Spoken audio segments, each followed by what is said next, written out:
I caught my dad telling my brother, "Your brother? He's not getting a single thing." Mom was smiling. So I moved every dollar that night. Hey, Reddit. So my parents literally toasted to cutting me out of the family while I stood outside the kitchen door listening. Then they tried to frame me for the crimes they committed. Buckle up because this is about to be the wildest family betrayal story you've read all week. So I, 28 male, have been the invisible kid in my family my entire life. My younger brother Kevin, 25 male, has always been treated like he's God's gift to humanity, while I'm basically just the background character nobody gives a crap about. The favoritism in our house is so obvious, it would make a sitcom writer blush. I'm not even exaggerating. This is some straight-up golden child versus scapegoat type situation that would make a family therapist write an entire textbook. Let me break this down for you guys. Since I turned 18, I've been expected to contribute to the family business, while Kevin just existed.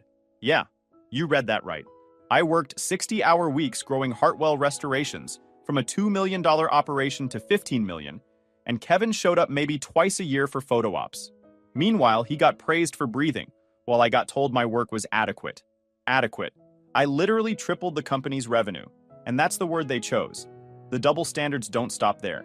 When I graduated high school with honors while working part-time at the shop, my parents said, "That's nice," and went back to planning Kevin's graduation party, forgetting a 2.4 GPA after 5 years because he failed 2 classes.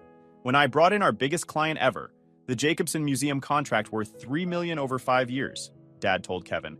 Great job on the networking at the next board meeting. Kevin had literally never met anyone from that museum.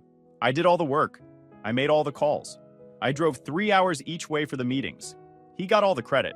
I still remember this one time in high school when I made the honor roll every single semester for 4 years straight. You know what my parents did to celebrate? Nothing. Literally nothing. Meanwhile, Kevin got a car for passing his driver's test on the 3rd try. A brand new car. Because apparently operating a vehicle at a basic competency level after multiple failures deserves a $15,000 reward. But academic excellence deserves a, "That's nice, dear." Christmas was always a complete joke in our house too. Kevin's pile of presents would be stacked to the ceiling. All the latest gaming systems, best clothes, whatever he'd been whining about for the past 6 months. My pile? Whatever was on clearance, maybe a flannel shirt if I was lucky, and occasionally something actually useful for my projects. Practical gifts, Mom would say with this smug look like she deserved a medal for buying me work gloves while Kevin unwrapped a new laptop. The thing is, Kevin was just as bad as my parents in his own way. Entitled, selfish, smug about his golden child status. He'd rub it in my face constantly. "Mom said yes to me, but she'd probably say no to you." He'd smirk when we were kids. Or he'd accidentally break my stuff and then act all innocent when I got mad. One time he took my restored vintage radio, something I'd spent 6 months fixing, and just left it out in the rain.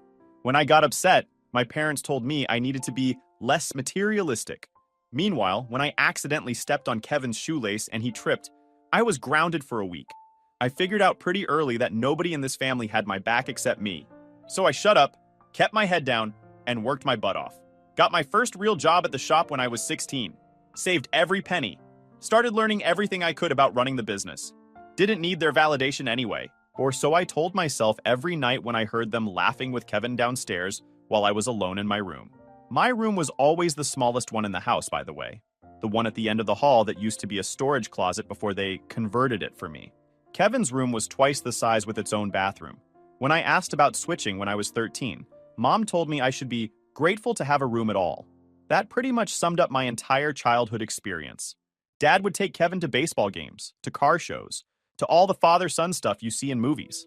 I'd ask to come along sometimes. The answer was always, "Next time, buddy," or "This is a Kevin thing." Next time never came. There was no Nate thing. There was just me in the garage, teaching myself how to fix things because nobody else was going to teach me. But here's where my grandpa comes into the story. And this is important. Grandpa Ray was the only one who ever really saw me. Ironically, he was my dad's father. Former army mechanic and old-school car guy who could strip an engine blindfolded if he had to. The man was a legend with anything mechanical. While my parents were busy cheering at Kevin's mediocre baseball games or obsessing over his social life, I'd be at Grandpa's garage learning how to rebuild carburetors and replace transmissions. Those were the only days I actually felt like someone gave a damn about me. "You got something special in those hands, boy," he'd tell me while we worked side by side on whatever project he had going. Your dad never had the patience for this stuff.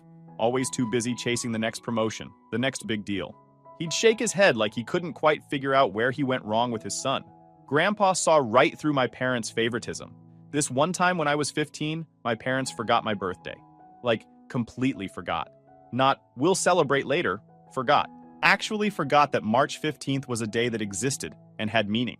They remembered that Kevin had a party to go to that day, and the whole family had to drive him there. My mom actually said, "Oh, it's your birthday tomorrow, isn't it? We'll celebrate next weekend." They didn't even get me a cake. Next weekend never came either. Just never mentioned again. When Grandpa found out about the birthday thing, he was livid.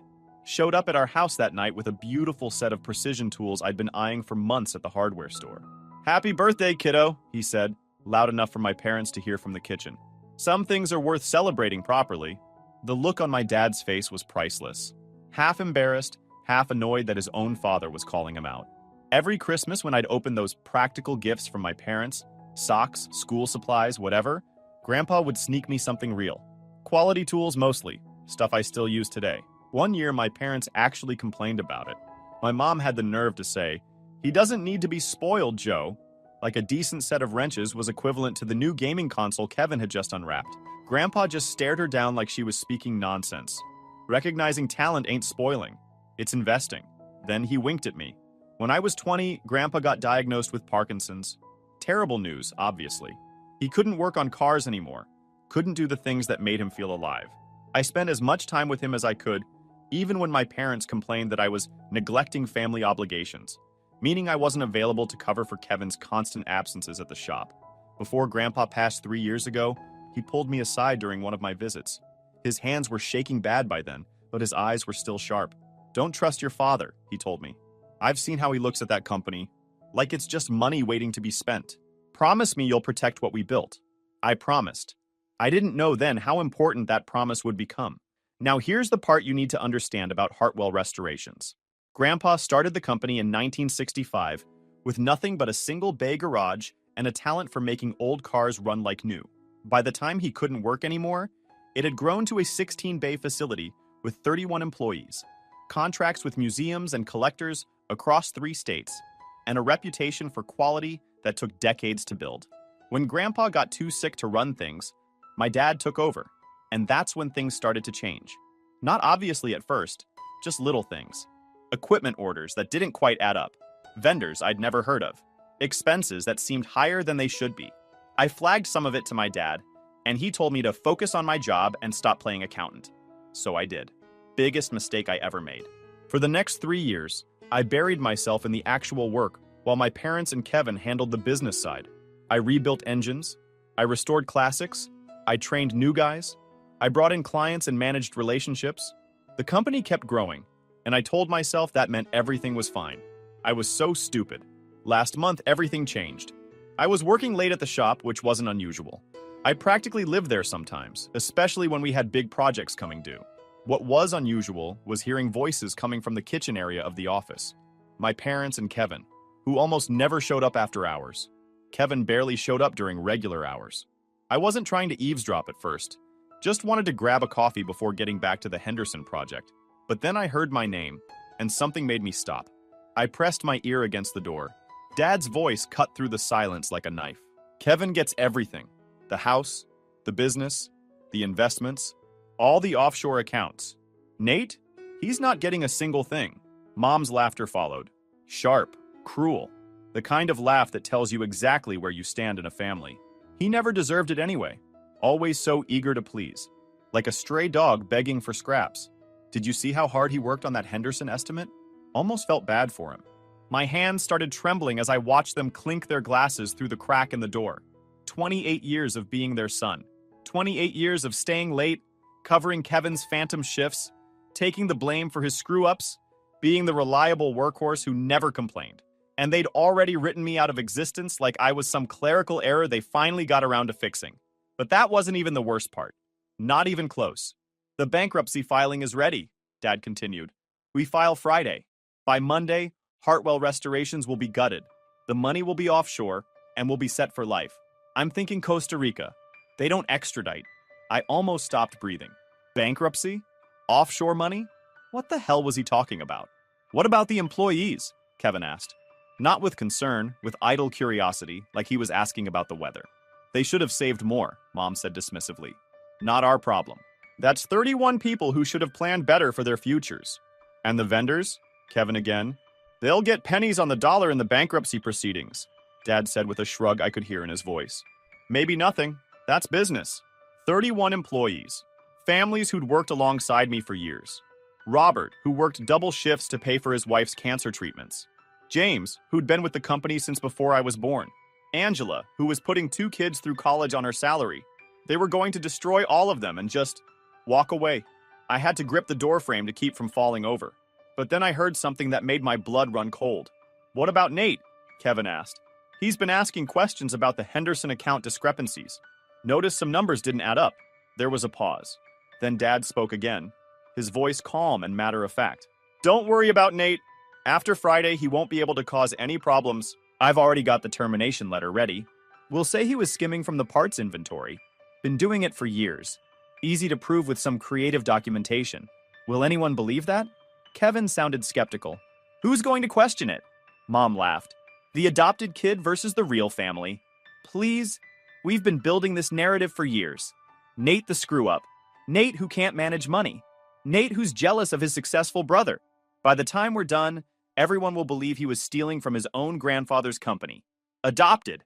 The word hit me like a physical blow. You think he ever suspected? Kevin asked. That he's adopted? Dad snorted. Please. The kid's so desperate for our approval he'd believe anything we told him. We've been using him for free labor for a decade. He never questioned why we treat Kevin differently because he's too pathetic to consider the obvious answer. They all laughed, all 3 of them, laughing at me, at how stupid I was, at how easily they'd manipulated me for my entire life. I don't remember walking back to my room that night. Don't remember much of anything except lying on my bed, staring at the ceiling, feeling like the floor had dropped out from under me. Adopted. They were going to frame me. They were going to destroy 31 families. And they'd been planning it for years. But as the shock wore off, something else took its place. Not sadness, not self-pity, anger, cold, focused anger. They thought I was pathetic. They thought I was stupid. They thought I'd roll over and take whatever they decided to dish out, same as I'd been doing my whole life. They had no idea who they were dealing with. See, here's what they didn't know. Last month, Dad had knee surgery. Nothing serious, but he needed someone to handle business matters while he recovered. So he gave me power of attorney, full access to every account, every document, every system in the company. And in the chaos of his return to work, nobody had remembered to revoke it. The grandfather clock chimed midnight as I slipped into Dad's study. My hands shook as I pulled open the mahogany drawer where he kept his important documents. What I found confirmed everything I'd overheard, and more. Kevin Hartwell. Kevin Hartwell. Kevin Hartwell. Every document, every deed, every investment account bore my brother's name. The company I'd built with my own hands? Kevin Hartwell. Sole beneficiary. The house where I'd grown up? Kevin Hartwell. Future owner. Even the equipment I'd personally selected and maintained was listed as Kevin's property. But the financial records were what really mattered. And they were damning. Over the past 18 months, my parents had been systematically draining Hartwell restorations. I traced every transaction, every shell company, every offshore wire transfer. Ghost employees on payroll. People who didn't exist drawing salaries that went straight to hidden accounts. Nearly 400,000 in the last year alone. Inflated vendor contracts with kickbacks funneled to companies my dad secretly controlled. Another 2 million. Equipment purchases that were billed twice, 3 times, to different budget categories. The same diagnostic computer supposedly bought 6 times. Fake insurance claims. Phantom repairs. Client deposits that never made it to the actual accounts. $8 million. They'd stolen $8 million from the company Grandpa built, and they were planning to take the rest before declaring bankruptcy. And tucked behind all those financial documents was a manila folder labeled Confidential 1999. Inside was my adoption certificate, Nathan Hartwell, adopted by Richard and Gloria Hartwell. Date of adoption, March 15th, 1999. I was 3 years old when they took me in, and they'd never told me. Not once in 25 years. I photographed everything, every document, every email on the shared drive detailing their scheme, every wire transfer confirmation, every forged invoice. Then I found the emails about me specifically. Nate's getting suspicious. He asked about the Henderson account discrepancies. Don't worry. I've already prepared the documentation to frame him. Backdated receipts, forged signatures on expense reports. After Friday, Nate will be facing embezzlement charges while we're sipping cocktails on the beach. Perfect. The ungrateful little charity case finally gets what he deserves. Charity case. That's what they thought of me. The son they'd adopted and then spent 25 years resenting for not being their real child. I didn't sleep that night. I had too much to do. The next morning, I called my buddy Joel. We'd been friends since high school, stayed close through the years even when my family tried to isolate me. He'd become a corporate attorney. Smart guy, good instincts, and most importantly, someone I could trust. I need to meet you, I told him. It's urgent. And bring whatever paperwork you need to set up a protective trust. When I showed Joel everything, the fraud evidence, the bankruptcy plan, the scheme to frame me, the adoption certificate, his face went through about 17 different emotions in 30 seconds. Nate, he said slowly, setting down the papers. This is massive. We're talking federal crimes here. Wire fraud, tax evasion, conspiracy. They're looking at serious prison time. I know. Your whole family, your parents, your brother, they could all go to prison for decades. I know that too. He studied my face for a long moment. What do you want to do? I looked him straight in the eye. I want to save the company, protect the employees, and make sure my family faces consequences for what they've done. Joel nodded slowly, like he'd expected that answer. Then we've got about 60 hours before they file that bankruptcy. Let's get to work. Over the next 48 hours, we executed a plan that would have made Grandpa proud. First, we secured the assets. Using my still valid power of attorney, I transferred $12 million, every liquid asset the company had, into a protected trust account specifically structured to benefit creditors and employees. Completely legal. I was acting to protect stakeholders from fraudulent bankruptcy proceedings. That's not just legal, it's a fiduciary responsibility. Joel walked me through every step, made sure every document was properly filed, every transfer properly authorized. We weren't cutting corners. We weren't doing anything shady. We were doing exactly what the law requires when you discover corporate fraud. Second, Joel flagged the suspicious transactions to the FBI's Financial Crimes Division. Not anonymous this time. We went in person, sat down with an agent, and laid out everything I'd found. Turns out they'd already been watching some of my parents' offshore accounts from a separate investigation. My documentation was the missing piece they needed. Third, and this was the part that really mattered to me, we reached out to the senior employees. I met them at a diner 5 miles from the shop. Neutral territory. James McCready, who'd been with the company 30 years. Angela Torres, who ran our parts department like a general. Dave Kowalski, head of our paint division. Susan Walsh, office manager who'd taught me the business side when I was just starting out. And Robert Simmons, our night security guard who'd let me into the building at 2 in the morning without asking questions. They already knew something was wrong. Turns out they'd been documenting their own suspicions for months. Strange transactions they couldn't explain. Equipment that was supposed to arrive but never did. Ghost employees they'd never seen. They just didn't know who to trust.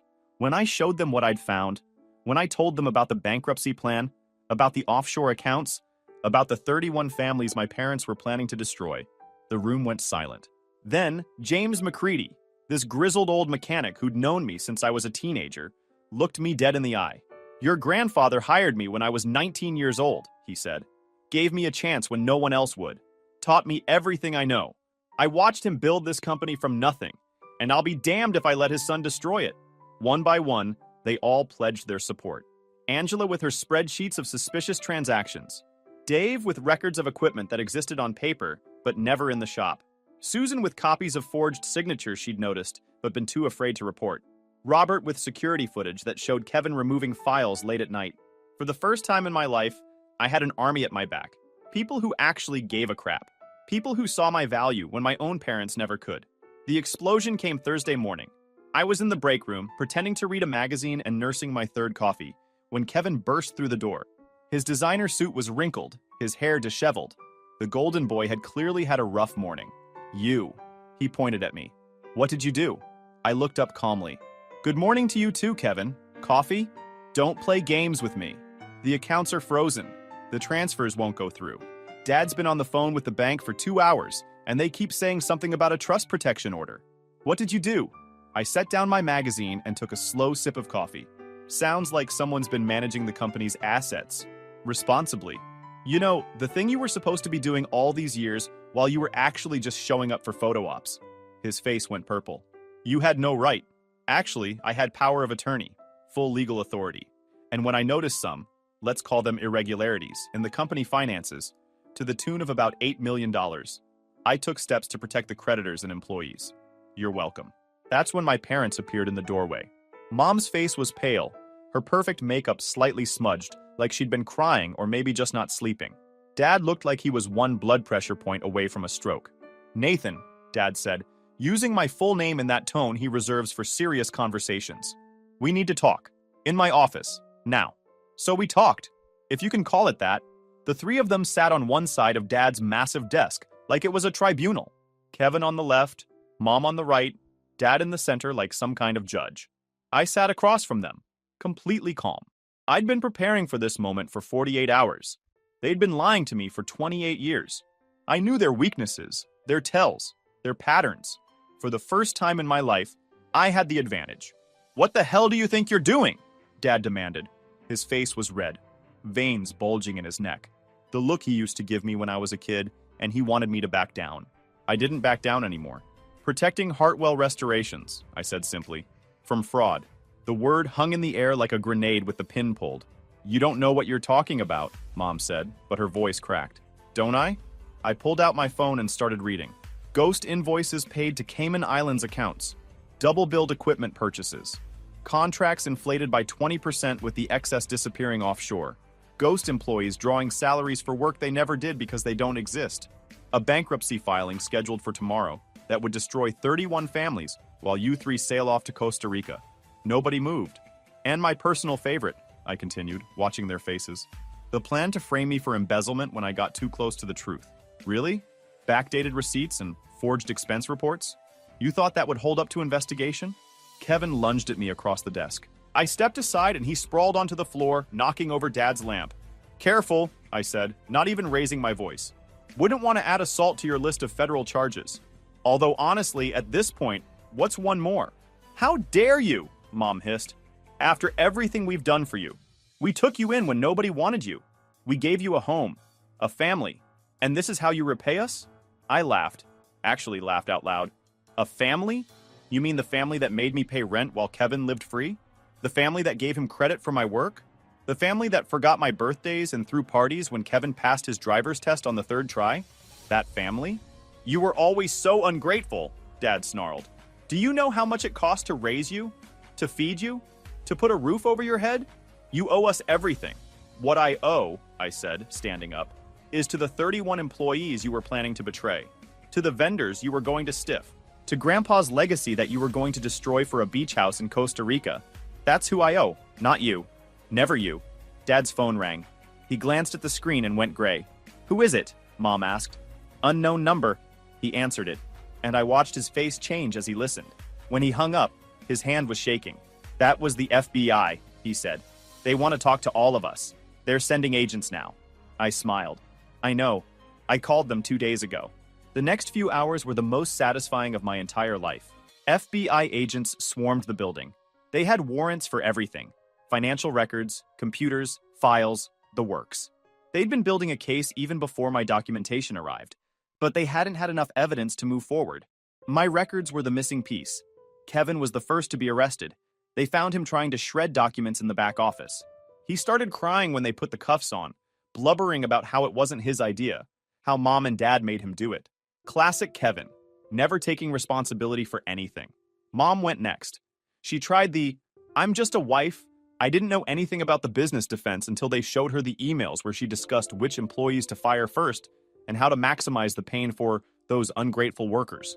Dad was last. He tried to bluff his way through it, playing the successful businessman unfairly targeted. That lasted until they started listing the charges. Wire fraud, tax evasion, money laundering, conspiracy, attempted fraud. The list went on. He stopped in front of me on his way out, hands cuffed behind his back. We raised you, he said. We gave you everything. You gave me scraps, I replied. And then you tried to take even those away. Grandpa built this company on integrity. You destroyed it with greed.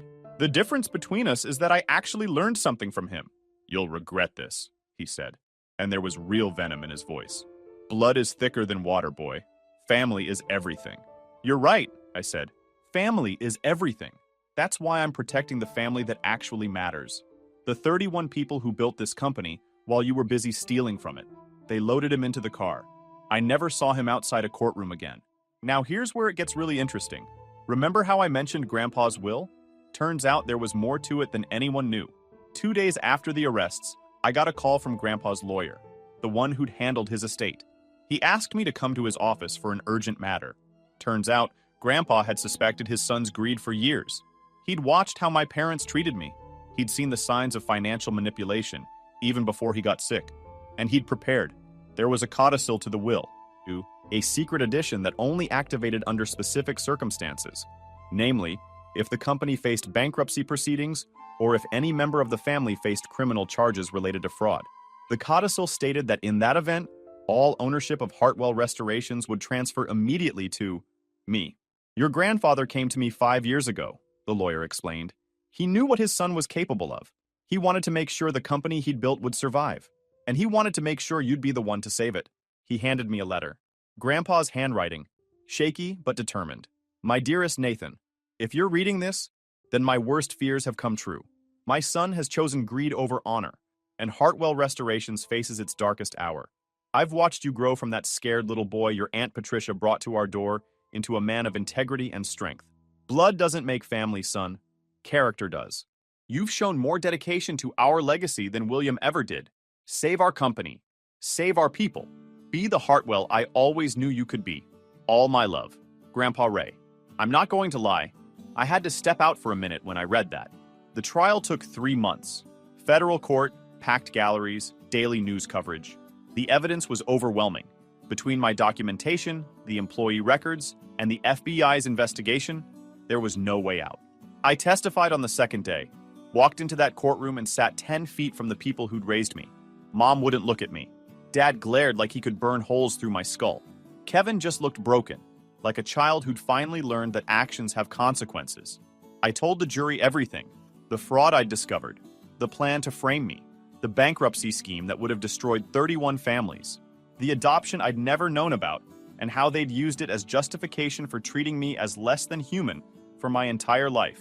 When Mom's lawyer tried to discredit me, called me a disgruntled employee seeking revenge, and suggested I'd fabricated evidence, the prosecutor showed the jury the emails. The ungrateful little charity case finally gets what he deserves. He's so pathetic he'd believe anything we told him. After Friday, Nate will be facing embezzlement charges while we're sipping cocktails on the beach. That pretty much ended that defense. Dad got 12 years. Mom got 8, Kevin got 10, plus an additional 2 for obstruction when he tried to destroy evidence after his initial arrest. He'd actually attempted to wipe the company's servers before the FBI could copy them. Didn't realize we had off-site backups. That I'd set up 2 years earlier, because I was apparently the only person in that company who actually planned for emergencies. Frank DeLuca, my dad's business partner who'd helped facilitate the offshore transfers, flipped on everyone and got 5 years. Last I heard, his wife divorced him, and his kids won't return his calls. But the real victory wasn't watching them get sentenced.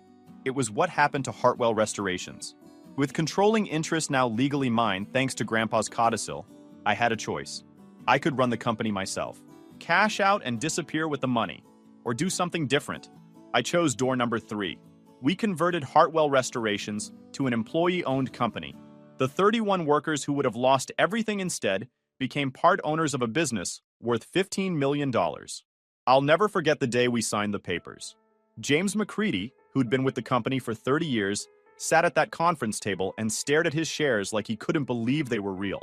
First time I've ever owned anything of real value, he said, his voice rough. First time in my whole life. Angela Torres used her equity stake to finally pay off her kids' student loans. Dave Kowalski took a sabbatical, his first real vacation in 15 years, and came back energized and full of new ideas. Susan Walsh got promoted to CFO because nobody knows the company finances better than she does. And Robert Simmons, the night security guard who let me into the building at 2 in the morning without asking questions, he used his shares to finally get his wife the cancer treatment she needed. The treatment that wasn't covered by insurance. The treatment he'd been working double shifts for 3 years trying to afford. His daughter Maria graduated from state last month, honors degree in accounting. She works in our finance department now, making sure what my parents did can never happen again.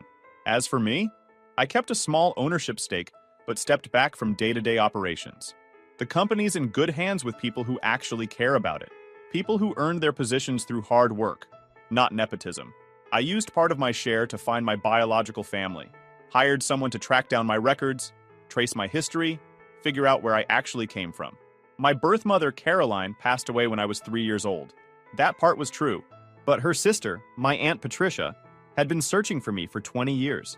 She'd sent letters to the Hartwell house every year on my birthday, cards at Christmas, photos of my mother, of my grandparents, of the family I never knew I had. The Hartwells threw them all away. 20 years of letters. Gone. When Patricia and I finally met, I almost couldn't believe it. She looked like me. Same eyes, same stubborn chin, same way of standing like we're ready for whatever comes next. She told me about my mother. Caroline was 22 when she had me. Poor, working 2 jobs, no support system. She thought giving me to the Hartwells would give me a better life. They seemed successful, stable, like good people. She didn't know what they really were. Nobody did. Patricia has pictures now of my mother holding me as a baby, of my grandparents who passed before they could know I existed, of a family that wanted me. Update, 6 months later. Legacy Restorations just posted its best quarter in company history. Revenue up 23%. We got written up in 3 industry publications as a model for employee ownership. But here's the real update you guys want to hear about. Last Tuesday, I got a call from Agent Martinez at the FBI. Turns out my parents had been trying to run a scheme from inside prison. They'd convinced some old business associate to help them hide assets the feds had missed during the initial investigation. A storage unit in Nevada with about $200,000 in cash and some bearer bonds Grandpa had bought back in the 80s. The associate got cold feet and contacted the authorities. Now my parents are facing additional charges. Dad's looking at another 5 to 8 years tacked onto his sentence. Mom's facing 3 to 5. Kevin tried to cut a deal by testifying against them again. The prosecutor laughed him out of the room. Apparently, my parents made me do it doesn't work twice. But wait, it gets better. Remember Frank DeLuca, Dad's business partner who flipped on everyone? He got released early for good behavior last month. 2 days after he got out, he showed up at Legacy Restorations asking for a job. James McCready was the one who met him at the door. Told him we don't hire people who steal from their employees. Frank tried to argue that he'd paid his debt to society. James reminded him that Maria Simmons had to defer college for 2 years because of what he helped do to her father's pension. Frank left and hasn't been back. 3 weeks ago, I got a certified letter from a law firm in Chicago.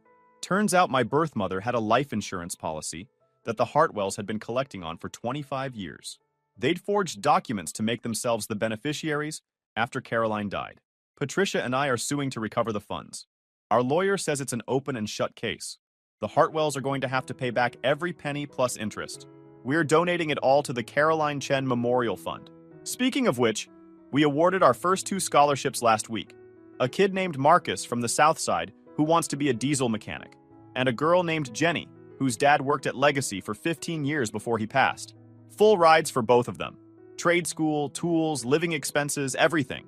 Patricia cried when we handed out the certificates. So did I, honestly. Oh, and one more thing. Last month, I was going through some of Grandpa's old papers that Patricia had saved. Found a letter he wrote to my birth mother back in 1999, right after the adoption. He'd tried to contact her, tried to make sure she was okay, that she knew I was being taken care of. The Hartwells intercepted the letter and never sent it. But Grandpa kept a copy. In it, he promised Caroline that he'd watch over me, that he'd make sure I grew up knowing I was valued, that he'd protect me from his son if it ever came to that. He kept that promise. Even from the grave, he kept it. Final update. Someone asked what happened to the house I grew up in. The feds seized it as part of the asset forfeiture. It went to auction last month. I bought it. Not to live in. God, no. Too many bad memories in those walls. I donated it to a nonprofit that provides transitional housing for young adults aging out of foster care. Kids who aged out of the system with nowhere to go. Kids like I would have been if the Hartwells hadn't taken me in. The organization renamed it the Raymond Hartwell House, after my grandfather. There are 6 young people living there now, getting job training and life skills support, learning that they matter, that someone gives a damn about them. First resident moved in 3 weeks ago. Kid named Terrence, 19 years old, aged out of foster care with nothing but a garbage bag of clothes. He's working at Legacy now, learning to restore classic cars. James McCready took him under his wing. Last week, Terrence asked me why I did all this. Why I bought the house, started the scholarships, gave him a job. I told him the truth. Someone did it for me once. A grandfather who saw me when nobody else did. Now it's my turn to pass it on. He nodded like he understood. Then he went back to work on a 1969 Camaro we're restoring for a client in Texas. Good kid. Reminds me of myself at that age. Hungry, determined, ready to prove everyone wrong. If you enjoyed this video, please hit that subscribe button. It really helps the channel and help us bring you more and better stories. Thanks. Stories. Thanks. Stories. Thanks. Stories. Thanks. Stories.